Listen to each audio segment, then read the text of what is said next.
Merhaba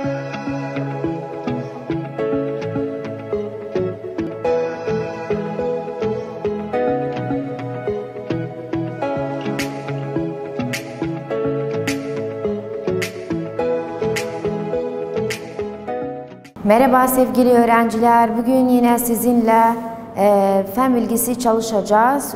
3. sınıf için ilk öğretim okulunda. Evet, bugünkü konumuz nedir ve hangi bölümde okuyoruz?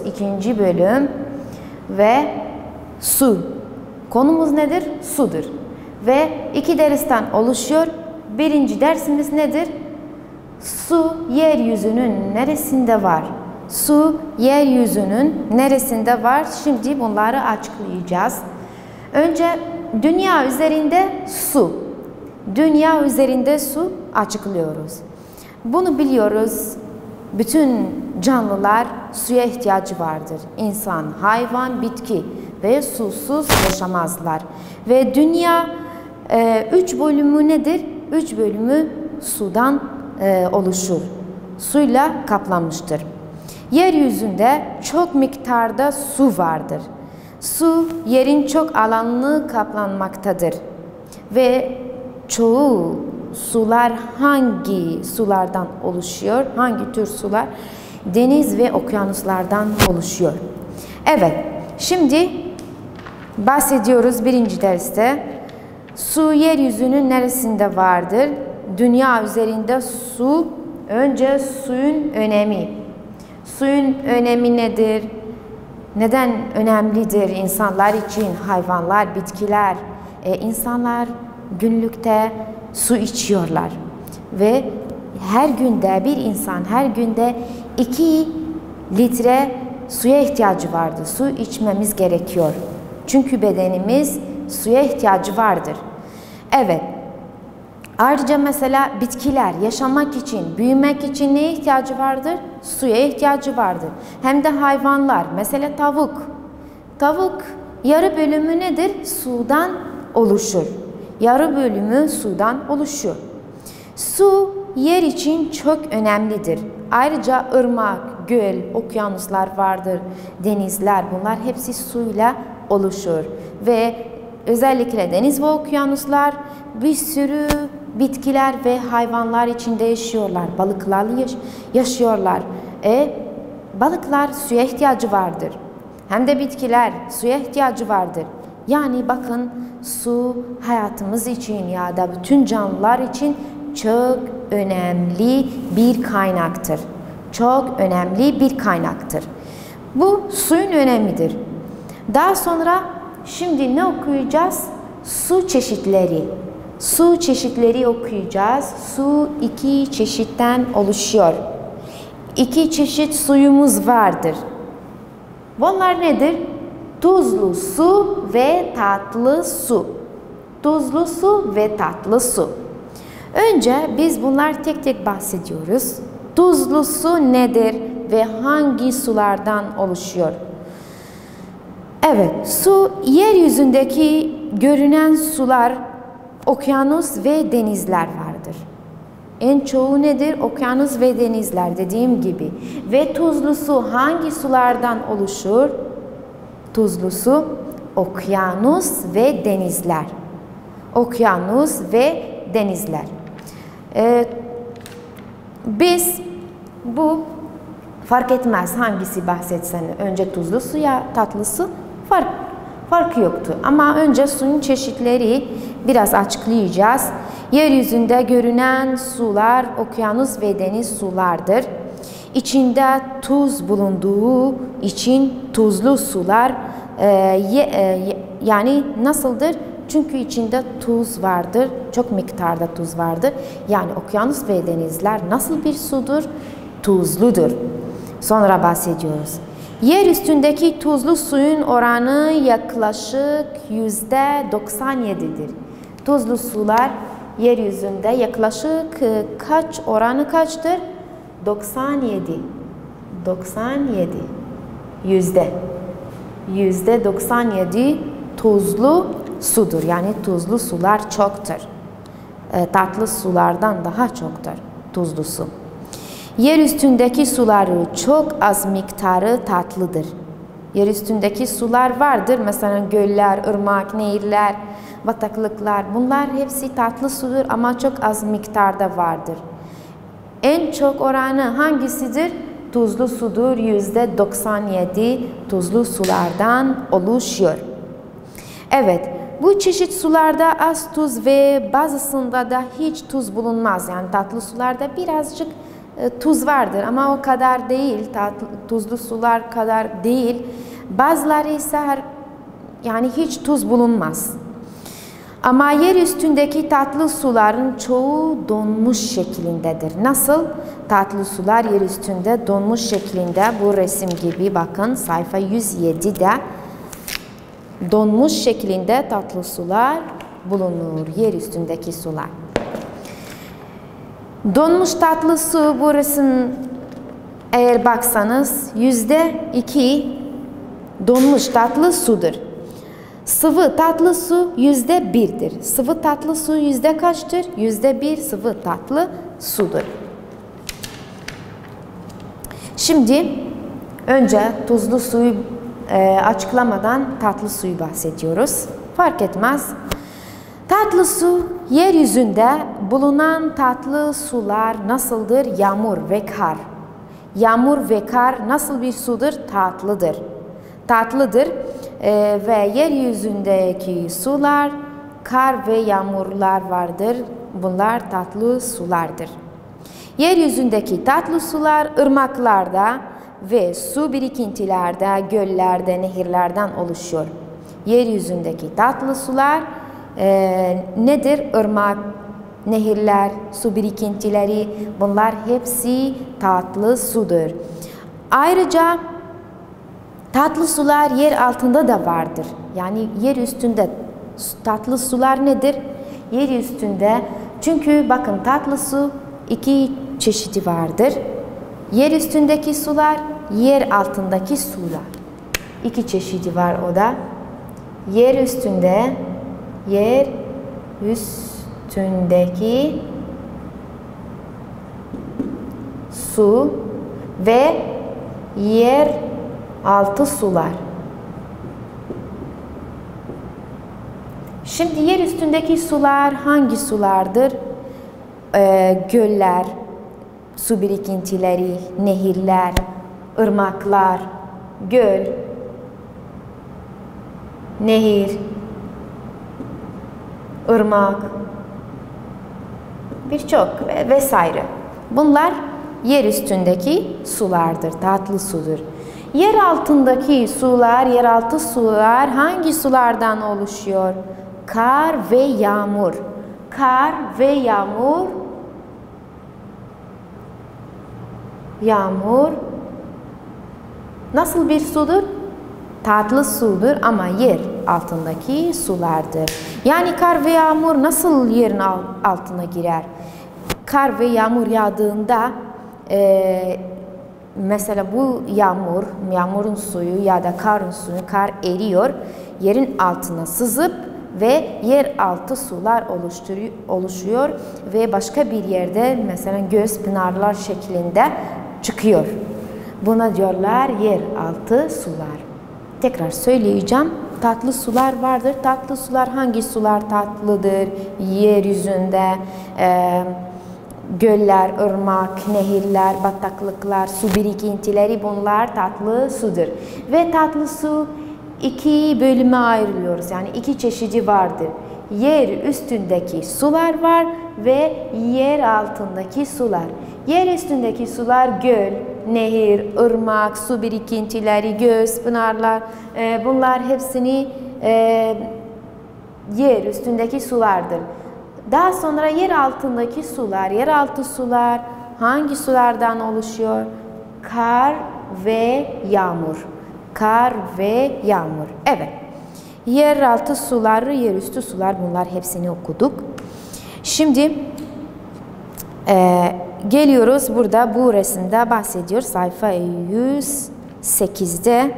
Irmağın suyu baraj arkasında depolanır. Irmağın suyu nerede depolanırlar? Barajın arkasında bol suyu depolanırlar. bol suyu depolanırlar. Evet. Orada mesela yağmur yağıyor. Yılda özellikle kış mevsiminde çok yağmur yağıyor. Bir yer vardır. Bu yere diyorlar baraj. Orada suyu depolanırlar. Sonra su boruların yardımıyla hızlı bir şekilde aşağı iner. Hızlı bir şekilde boru yoluyla aşağı iner. Evet, bu resimde hepsi gösterecek. Su hızlıca elektrik istasyonuna doğru aşağı inerek elektrik üretir. Baraj çok önemli vardır. Önemleri nedir? Mesela bol suyu depolanları ihtiyaçları karşılamak için mesela ne zaman ziraat üretmek için, sulamak için bu depoladığımız suyu kullanıyoruz. Hem de elektrik üretmek için kullanılır. Elektrik üretmek için kullanılır. Su elektrik üretmek için kullandığından sonra ziraat için kullanılır. Evet. Tatlı suyu korumak. Biz tatlı suyu nasıl koruyoruz? Tatlı suyu. Dediğimiz gibi insanlar, hayvan, bitki bunlar hepsi suya ihtiyacı vardı. Ama çok suyu sarf etmememiz gerekir. Bol suyu sarf etmememiz gerekir. Mesela biz elimiz yıkıyoruz, yüzümüz ya da dişlerimiz fırçalanıyoruz. Musluğu böyle açık bırakmayın. Ne zaman ihtiyacımız var ise o zaman açın ve bol suyu dökülmeyin. Birazcık. Çünkü bir gün belki geliyor bu su azalır, bitiyor. O zaman ne yapıyoruz? Yani hayat kalmaz. Evet, yani suyu çok sarf etmememiz gerekir ve ne zaman ihtiyacımız varsa o zaman suyu kullanmamız gerekiyor. Ve yaşamak için temiz, tatlı su sağlamak için suyu koruyu ve dikkatli kullanmak gerekir. Suyu çok uzun süre dediğim gibi açık bırakmayın. Dişlerimizi fırçalarken musluğu kapatınız. Ve suyu kirlenmemek için su şebekesine boya veya yağ böyle pis şeyleri onunla katılamayın veya başka zararlı sıvılar dökmeyiniz. Çünkü bu su ne olur? Kirlenir. Sıvılar içme sularına ulaşır ve kirlenmesine yol açar. Neden olur? Yani borumuz mesela bir mahallede bir boru kırılır. Hemen onlara mesela ustalara böyle haber verin, gelin bu boruları hepsini düzeltin, tamir edin. Çünkü pis şeyler ona katılıyor ve suyu pislenir, kirleniyor. Evet. Şimdi bu nedir? Tatlı suyu korumaktır. Bunu okuduk, bildik. Şimdi ne yapmamız gerekiyor? Erbil, Süleymaniye ve Duhok şehirlerindeki tatlı suyu. Önce tatlı suyu nerede vardır? Erbil'de iki kaynaktan geliyor. İki kaynaktan. O kaynaklar nedir? Yeryüzü suyu ve yeraltı suyu. Yeryüzü suyu büyük zap vardır. Ondan ne geliyor? Su. Hepsini temizleniyorlar. Özel bir fabrikası vardır. Orada bu suyu büyük zaptan geliyor. Orada hepsini temizlenir. Sonra borular yoluyla evlere dağıtıyorlar. Büyük zaptır. Yeraltı suyu kuyulardan oluşuyor ve Erbil'de yaklaşık kaç kuyular vardır? 450 kuyular vardır. Kuyu yoluyla sular dağıtıyorlar. Yani Erbil'de iki kaynaklar vardır. Su dağıtıyorlar. Yeryüzü suyu büyük zattan oluşuyor. Yeraltı suyu kuyulardan oluşuyor ve kaç kuyu vardır? 450 kuyulardan oluşur. Bu Erbil. Daha sonra Süleymaniye'de kaç kaynaktan su geliyor? 3 kaynaktan su gelir. Yeryüzü suyu vardır. Yeryüzü suyu, yani yeryüzündeki sular Dukan Barajı.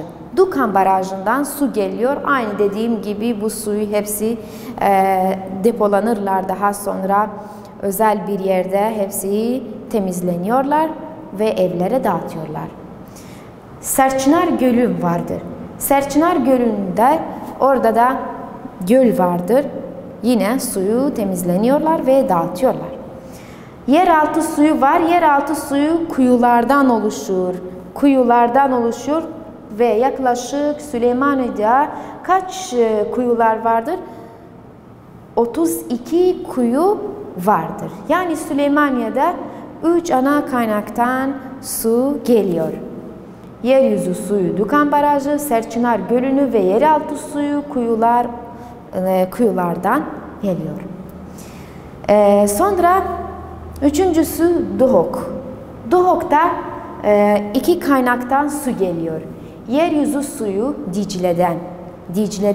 Dicle Irmağı'ndan su geliyor. Ve yeraltı suyu aynı kuyulardan geliyor ve kaç kuyu vardır? 80 kuyular vardır. Su kuyuları. Duhok'ta 2 ana kaynaktan su geliyor. Yeryüzü suyu Dicle, yeraltı suyu kuyulardan oluşur ve 80 kuyular vardır. Evet, bunları belirtirdik. Şimdi geliyoruz. Ne okuyoruz? Tuzlu su. Şimdi tatlı su bitti. Hepsi bildik tatlı su mesela hangi sulardan oluşuyor ve hem de sular 2 çeşidi vardı, tatlı su, yerüstü sular ve yeraltı sular. Bunlar hepsini belirtirdik ve Erbil, Duhok ve Süleymaniye'de hangi kaynaktan su geliyor bunlar da söyledik. Şimdi tuzlu suyu bahsediyoruz. Dediğimiz gibi dünya 3 bölümü sudan oluşuyor ve bu sular çoğu tuzlu sudur. %97 tuzlu sulardan oluşuyor ve tuzlu su hangi sulardan oluşur? Deniz ve okyanuslar. Deniz ve okyanus. Deniz ve okyanuslardan oluşur. En çoğu tuzlu su var. Yani tuzlu su tatlı sudan daha çoktur. Daha fazladır. Tuzlu su okyanus suların dünyanın 3'te 2'sini kaplar. Dünyanın 3'te 2'sini kaplar. Burada birkaç okyanuslar vardır. Mesela Asya, Amerika, Afrika, Antarktika, Avrupa, Okeanya, Güney Buzlu Okyanus vardır. Hint Okyanusu, Antarktik Okyanusu, Pasifik Okyanusu. Ama en büyük okyanus hangisidir? Pasifik. Pasifik Okyanusudur. O kadar büyüktür ki dünyanın tüm karasını kaplar. Dünyanın tüm karasını kaplar. Okyanus suyunun önemli olmadığını düşünürsünüz. Belki de düşünüyorsunuz okyanus suyu o kadar önemli değil. Neden? Çünkü tatlı değil, tuzludur. İçinde çok miktarda tuz vardır. Hem de bitki ve hayvanlar içinde yaşıyorlar. Ama okyanus kaynakları aslında çok önemli. Çok önemlidir. Çünkü içinde yaşadığı hayvanlar vardır. Bu yaşadığı hayvanlar insanlar için önemlidir. Besin oluyor. İnsanlar balık yiyorlar. Hayvanlar ve bitkiler milyonlarca insanların besinidir. Anladınız mı? Söylemeyin. Okyanus ve denizler önemli değil. Çünkü okyanus suyun tuzludur, içilmez, içmek için kullanılmaz. Yok. İçinde çok miktarda bir sürü hayvan ve bitkiler yaşıyorlar. Bu bitkiler ve hayvanlar milyonlarca insanların yemeği olur. Evet. Bu tuzlu sudur. Tekrar söyleyeceğim, tuzlu su nedir? Tuzlu su deniz ve okyanuslardan oluşur ve dünyada %97 tuzlu sulardan oluşur. Evet, bu birinci derstir okuduk ve en büyük okyanus Pasifik'tir. Şimdi ikinci ders okuyacağız. İkinci dersimiz nedir? Su döngüsü. Su döngüsü bahsediyoruz bu defa. Su döngüsü nasıldır? Suyu göğe, daha sonra tekrar yeryüzüne taşınma işlemidir. Suyun göğe, daha sonra tekrar yeryüzüne taşınma işlemidir. Şimdi ben bu resimle açıklayacağım nasıl olur. Bakın, çok kolay. Su döngüsü nasıl oluyor? Bu güneştir, bu sudur. Güneş suyu ısıtır, suya vuruyor ve büyük bir kısmı ısıtır. Sıcak olur su. Sıcak olduğu zaman su ne olur? Buharlaşır. Bu buhar gökyüzüne gider, göğe. Orada bulutlar oluşuyor. Bu nedir? Bu buluttur. Bulut yoğunlaşıyor. Yoğunlaştığı zaman soğuk olur. Ve soğuk olur, sonra yağış, yani yağmur yağmaya başlar. Yani birinci defada su buharlaştı, sıcaklık nedeniyle yukarıya gitti ve bulut oluştu. Bu bulut yoğunlaştı ve soğuk oldu. Daha sonra bu buhar o kadar sıcak oldu. Daha sonra yağmur şeklinde yağmaya başlar. Yağmur yağmaya başlar. Birinci defada su buharlaştı. İkinci defada su buhar bu defa ne oldu? Su oldu, sıvı oldu. Yani buna tekrar yine böyle su döngüsü devam ediyor. Tekrar söylüyorum, su döngüsü nedir? Su döngüsü suyu göğe, daha sonra tekrar yere, yeryüzüne taşınma işlemidir. Yeryüzüne taşınma işlemidir. Güneş suyu vuruyor, suyu ısıtır, daha sonra buharlaşıyor. Buharlaşma nedir? Bunu unutmayın. Buharlaşma sıvıdan gaza değişme işlemidir.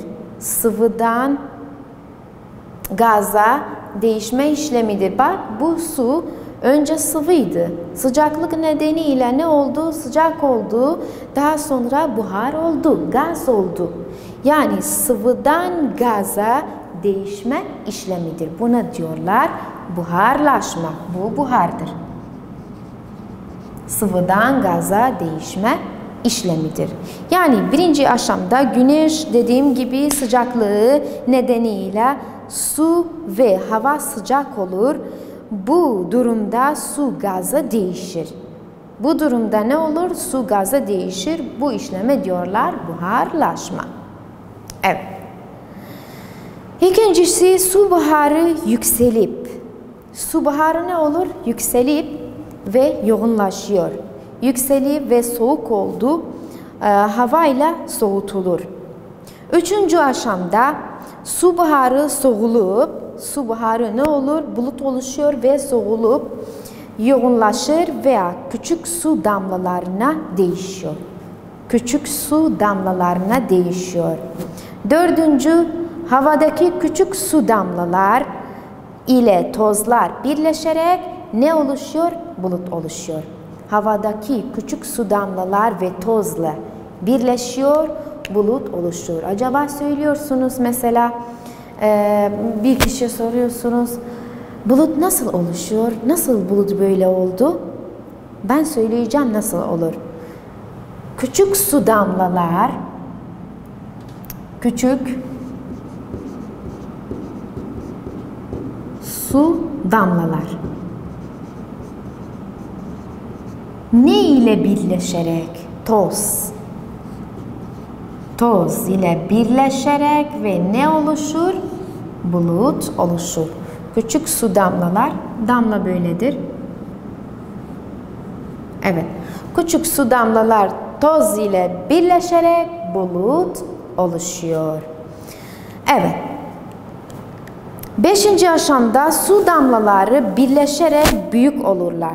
Su damlalar birleşerek büyük oluyorlar. Yağın dolu veya kar şeklinde yağış olurlar. Altıncı, yağışlar inerek göl, deniz veya okyanuslar dökülür ve su döngüsü tekrar başlayacak. Bu resim gibi bakın. Sayfa 157. Su döngüsünün resmidir. Ve şimdi ben böyle açıkladım size. Su döngüsü nasıl oluyor? Tekrar söyleyeceğim hızlı bir şekilde. Su döngüsü nedir? Suyu göğe, daha sonra tekrar yeryüzüne taşınma işlemidir. Ve buharlaşma nasıl olur? Sıvıdan gaza değişme işlemidir sıcaklık nedeniyle. Küçük su damlalar, bulut nasıl oluşuyor? Küçük su damlalar toz ile birleşerek bulut oluşuyor. Evet. Sonra en sonu suyun durumunu nasıl değişir? Su 3 durumu vardır. Katı, sıvı, gaz. Katı, sıvı, gaz. Ne zaman sıvı, ne zaman mesela sıvı katı oluyor? Sıvı bir su buzdolabı koysanız yukarıdaki kısmı, orada bir saatten sonra, kaç saatten sonra bakın soğukluk nedeniyle ne olur? Buz tutuyor. Su buz olur. Sıvıdan katıya değişme işlemine ne denir?